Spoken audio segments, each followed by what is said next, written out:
Alright, so today I'm going to show you how I make pho in my house. At the end, you're going to see how we package it up to go into the freezer so we have it later on.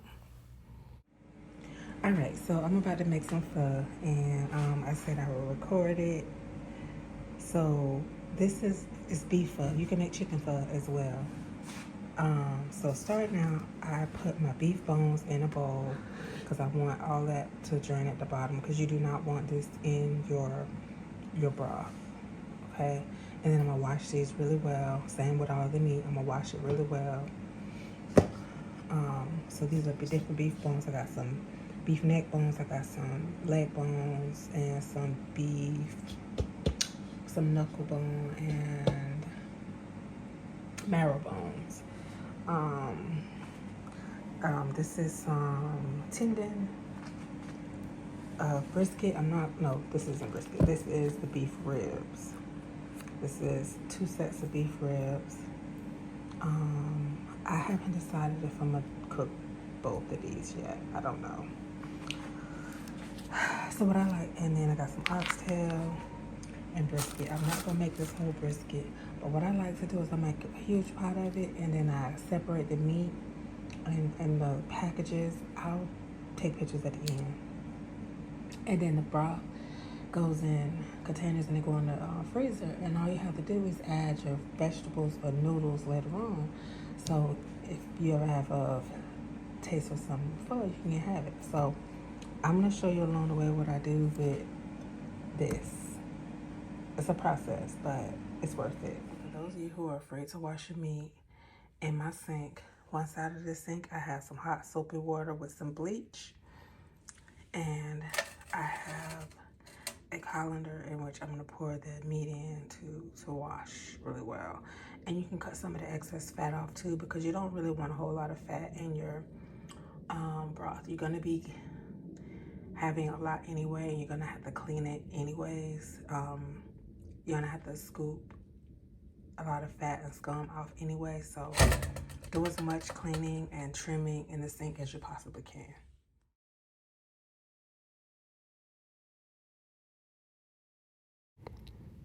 So I have my beef bones in some cold water. As you can see, there's already fat coming up to the top. There's this film that comes from the beef bones or any type of meat where it's been cut through the bone. You want to get that grit off before you put that in your pot, or else all of that is going to come into your pot, and you don't want that in your, even if you're just making regular oxtail. I do that. So I spray them off. Then I rub them together, rub them with my hand, and then soak them. And make sure you're cleaning the bowl as you go along, because you don't want to clean the meat, then put them back in the dirty bowl. Same thing with the oxtail. I'm putting some apple cider vinegar in there. Clean everything with apple cider vinegar. You don't have to do it if you don't want to. That is up to you. It's your kitchen. You do what you want to do. Okay. All right, 15 minutes later, and this is what it's looking like.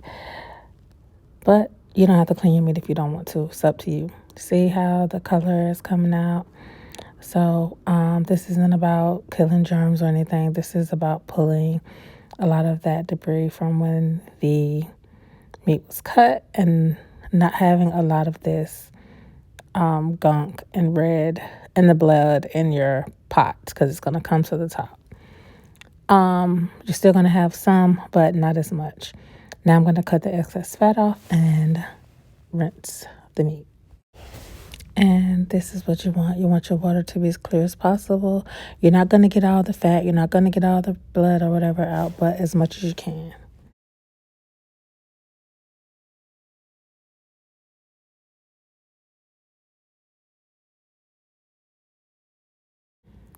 Okay, so normally I would do this flat on a cutting board, but today, yeah.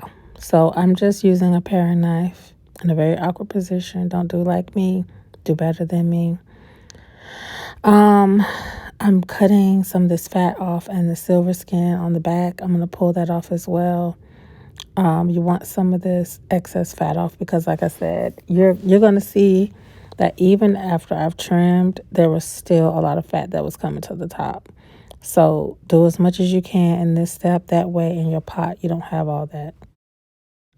I know, it's crazy. But I'm scraping the ends and the sides of this to pull some of those bone fragments and that excess fat off. Again, you don't really want that in your pot. It's going to be enough in there to pull out. Save yourself a little bit of time. I'm going to rub it down with some apple cider vinegar.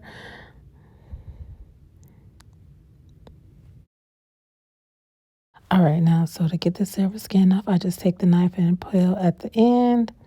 And I take some paper towel and just pull.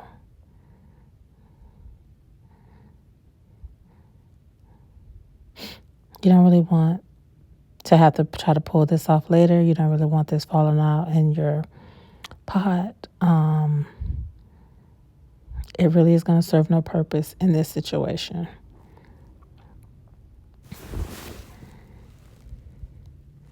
So after you've cleaned your area, I don't think I need to show y'all how to clean the sink and all that. Whatever. So put this in a pot and some water. And you're going to parboil it for about 15 minutes. As you can see, this is already coming out. And it ain't even started boiling yet. So imagine had I not pulled it off. While that's coming to a parboil, I want to show you what I'm going to be using. This spice pack right here, it has all the spices that are known for pho. You can get it from We or Amazon. Even Hmart sells it. Some chicken flavor base, beef pho base, beef. These are cubes. Some people use fish sauce. I do not.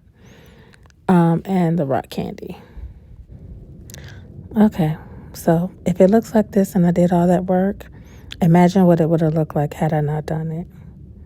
I mean, you don't have to do any of that. You can do this and still pour it out, but it's up to you.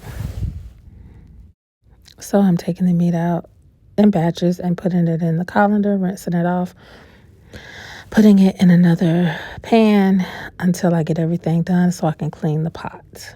You really do need to clean the pot. Is that what you want in your broth? My meat is clean, back in the pot. I got the lid on, let it come to a boil. Then I'm going to roast my veggies.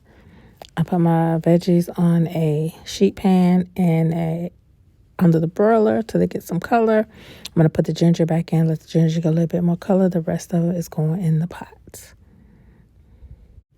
So before I put the veggies in there, I'm going to go ahead and get some of this foam off.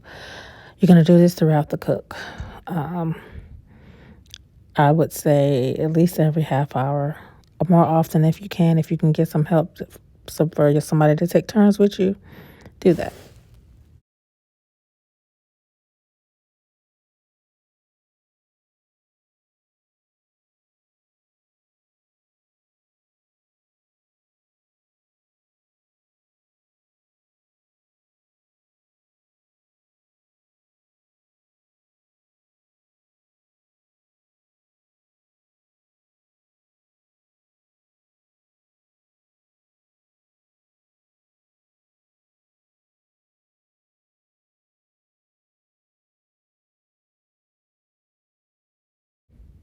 So you're going to take your spice pack and toast it until it's smoking or you hear a little popping and add it into the spice bag. Okay, so you get the biggest pieces in there first, and then you just line your skillet up with the bag and pour it in there. And then you're going to tie it up. You're going to pull it and twist it around. And guess what we're doing again?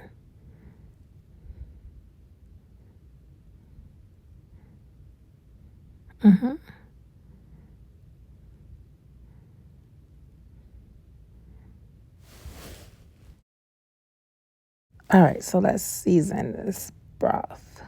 All right, so the seasonings I showed you in no particular order, you can season it up. You can It doesn't have to be the exact seasonings I have. These are just what I use, okay? This also comes with a spice pack. I don't use it because it's already closed in and I would like to toast mine, but you can use it. So I dumped the rest of this container in there because I had already used it, part of it. So I just dumped the rest of that in there.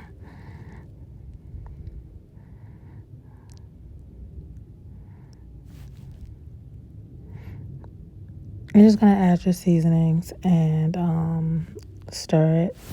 Not too much, just to get it down in there, and then let it go. Okay, so while that's going, the garnish. I got all my garnish washed. Got some mint, some Thai basil, some culantro, cilantro, green onion, bean sprouts. That's what I picked off the bean sprouts. Right there, I just picked those off, washed the bean sprouts, dried them. Jalapenos, limes, some red onion. These are the noodles that we use. I skimmed it again. I think you get the picture on that. Now, because the meat has cooked through, we're going to taste it.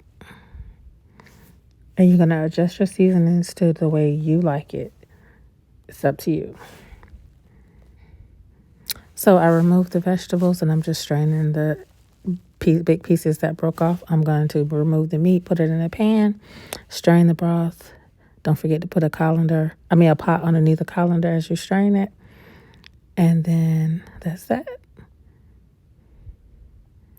And this is what the broth looks like. Yeah, I'm going to strain some of that fat off too. Finally, we're going to cook our noodles, however many noodles you want. These don't take very long, maybe 2 minutes at the most. Make sure your broth is piping hot. Make sure when you strain it, you add it back to the stove and let it come up to a boil again, because you want it to be really, really hot when you put it into your bowl. Okay, this step is optional. Now that you have your bowl set up, you can take some raw, thinly sliced ribeye, add it to the top. You don't have to do this. It's up to you. So I have some of the rib and then I added some broth to a container and I'm pouring it over so I don't make a mess over there. So I add my homemade chili oil. And on the side I have some hoisin. All right, so that is it. This is how I make pho in my house. This is the way we like it. So this is how we Maya packaged it up to go in the freezer, and we can have it if we want it. All we gotta do is add the vegetables and the noodles.